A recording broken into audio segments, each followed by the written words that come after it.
अस्सलामुअलैकुम दोस्तों, अज दसने तुहानूं इस्त्री रिपेयर करने का तरीकाकार जी। देखो जी, यह इस्त्री का एक वेट आ जिहदा वजन हुंदा है। एक थर्मोस्टेट है जी। मेन इस्त्री का पॉइंट ही थर्मोस्टेट आटोमैटिक जिहदा पॉइंट हुंदा। ये असीं रिपेयर कर ली है। ये उपर आ जी चंद का पॉइंट है, ये कार्बन आई सी इन्हूं साफ कर लिया जी। तुसीं दोस्तों इस तरह इस्त्री खोल के साफ कर सकते हो।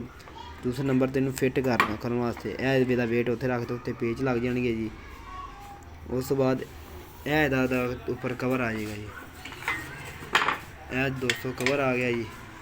यह ऊपर मोठ आ जानी है। यह मुकम्मल हो गई इस्त्री। चलो